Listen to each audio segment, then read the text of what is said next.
Now let's explore and analyze some of what you've heard on this program today, as well as the other big issues, if time allows, of the week with our guest contributor.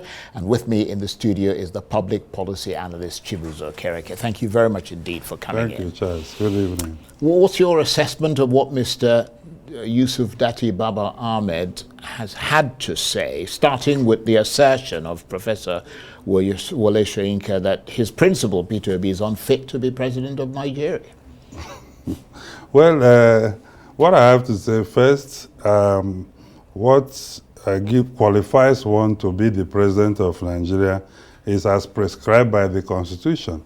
The Section 131 says if you are a citizen of Nigeria by birth, if you are sponsored by a political party, if you're up to 40 years, of age, and if you have minimum qualification of school cert or the equivalent. The other variable is that you have electorate who are up to 18 years who are registered to vote, and they have cast their vote for you, the majority, and you scored the majority of the vote in line with Section 134 of the Constitution. So I think that, there is something we have to understand about the decline of democratization, especially in Africa.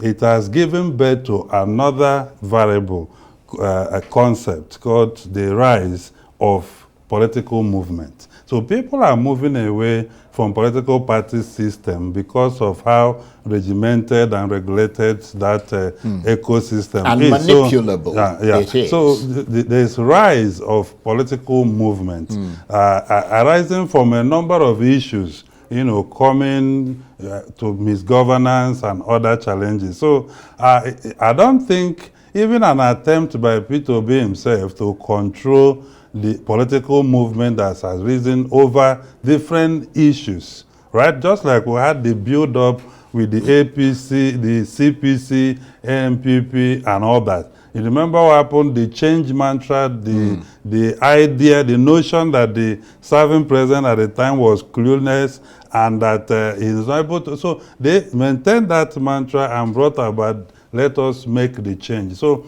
these are political, if you call it. In other words, you're saying that Peter Obi can't control what the Obidients are doing. Well, in other words, you can't stop them with a magic wand and say, well. Yeah, absolutely. Yeah. And the question is, what are those things the Obidients are doing? And who has been able to dissect which of those actions can be directly linked to the Obidients? Because we must not divide Nigeria into political parties alone. There are Nigerians who are seeking governance from their political leadership and they're expressing themselves. So if that expression, like we found an alliance between what the opposition parties were agitating for and the disenchantment among Nigerians leading to 2015, when those two converged, they were able to remove a sitting president. So you cannot, divulge the fact there are people who are disgruntled, who are not happy with the governance system in the country.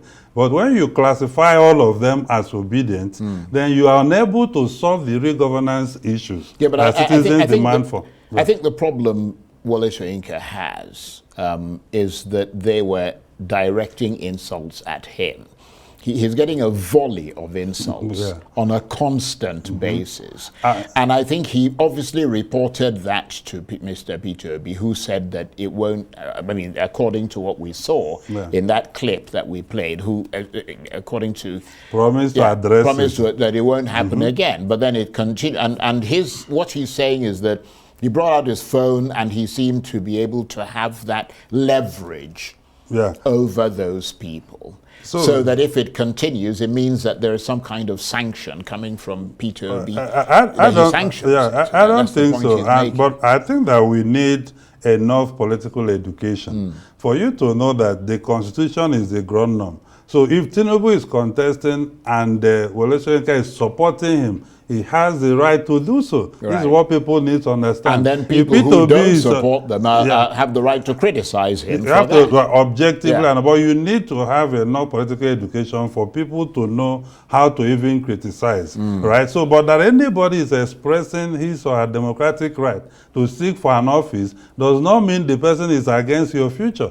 We are a constitutional democracy, and people have to respect, the law. The same thing, if P2B is contesting, it does not mean he's against somebody. He's expressing a constitutional right. The fact is that P2B himself also gets a lot of insults on absolutely, because even if P2B wins the election tomorrow, you're going to have people that are on the opposing side that is going to criticize everything he will be doing. This is the reality. Right. You cannot have a moment where the whole country can come together and say, as long as the kind of politics we are playing today in the country is concerned, you would always have a situation. You remember the former governor of Kaduna State, what he said, that their job as opposition is to criticize everything. And that's why I call for, adequate political education, because you can serve as an opposition to enhance quality of governance rather than playing just politics, like we saw in the past. And that sowed the seed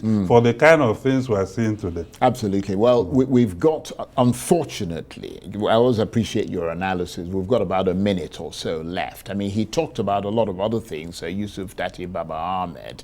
What did you, in summary, what did you make of the things he said? I mean, from his defense of the Labour Party, or his assessment of what's going on in the Labour Party, to his decision not to assess the Tinubu government's track record. We have had this issue before, with a member of the Labour Party as well. But I agree with him on the call of what the notion of democracy should be. That is for people who are ready to defend their fundamental rights, who are ready to end their freedom by fighting, to take over power legitimately. But most important is that whatever you want to do in a democratic system has to be done constitutionally. Now, you may disagree with the constitutional provision or the interpretation of that, right? However, this is the country you're seeking to lead had to exist before you even lead the country. So we cannot call for anarchy. What we can do is to continue to mobilize, hold the government to account, right? And then demand that things should be done legitimately, transparently, and in an accountable manner. Over time, definitely things will shift, and we're going to have the kind of democratic process that everyone will be proud of if we continue to sustain the democracy and fight for a more open and transparent chipping away at the block. Yeah, absolutely. A war of attrition. But we cannot use anarchy to solve the problem. For instance, I disagree that